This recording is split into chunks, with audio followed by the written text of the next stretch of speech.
ആഫിദാണ് എൻ്റെ ഇവിടുത്തെ കൗൺസിലർ വരുന്നത്.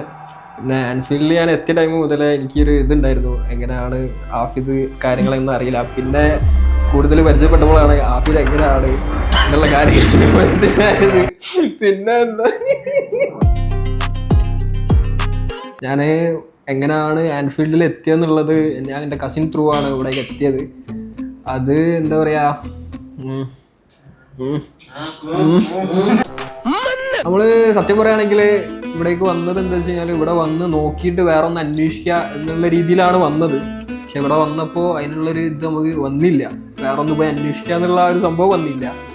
അത് ഇവിടുന്ന് ഇറങ്ങിയപ്പോൾ തന്നെ നമുക്ക് ആ ഒരു ട്രസ്റ്റ് നമുക്ക് മനസ്സിലായി. അങ്ങനെ ആ ഒരു ടൈമിലാണ് നസീഫ് സാറ് കൗൺസിലറായിട്ട് എന്നെ ആഫിദിനെ ആണ് ഹയർ ചെയ്തത്.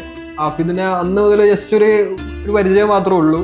പക്ഷെ ആ പരിചയം ഇപ്പോൾ വന്ന് നിൽക്കുന്നത് എന്താ പറയുക, ഒരു കട്ടക്കമ്പനി എന്നുള്ള രീതിയിലേക്കാണ് ഇപ്പോൾ ലാസ്റ്റിലേക്ക് ഈ ഒരു ടൈമിലേക്ക് വന്ന് നിൽക്കുന്നത്. അപ്പോൾ ആഫിദിനെ പറ്റി പറയാനാണെങ്കിൽ കുറേ കാര്യങ്ങളുണ്ട്. ആഫിദ് എന്ന് പറഞ്ഞിരിക്കുകയാണെങ്കിൽ നമുക്ക് എപ്പോൾ വേണമെങ്കിലും അവനെ വിളിക്കുക, എന്ത് കാര്യങ്ങളും അവനോട് ചോദിക്കുക.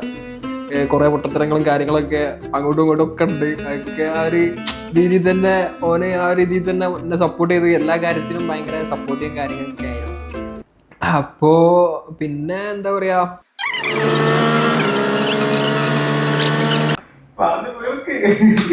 പറയാനാണ് കുറെ. ഞാൻ ഏകദേശം ഡിസംബർ ലാസ്റ്റ് 25 ആ ഒരു ടൈമിലാണ് ഇവിടേക്ക് വരുന്നത്. ഏകദേശം ഒരു മാസം 1.5 മാസം കൊണ്ട് തന്നെ എൻ്റെ എല്ലാ കാര്യങ്ങളും കഴിഞ്ഞിട്ടുണ്ട്. അപ്പോൾ ഇൻഷാ അല്ലാഹ് വിസ വന്നിട്ടുണ്ട്, നെക്സ്റ്റ് വീക്ക് പോകണം എന്നാണ് വിചാരിക്കുന്നത്. അപ്പോൾ അത്രേ ഉള്ളൂ. ഇനി കൈ കൊടുത്തു, ഒരു ഹഗ് കൊടുത്തു.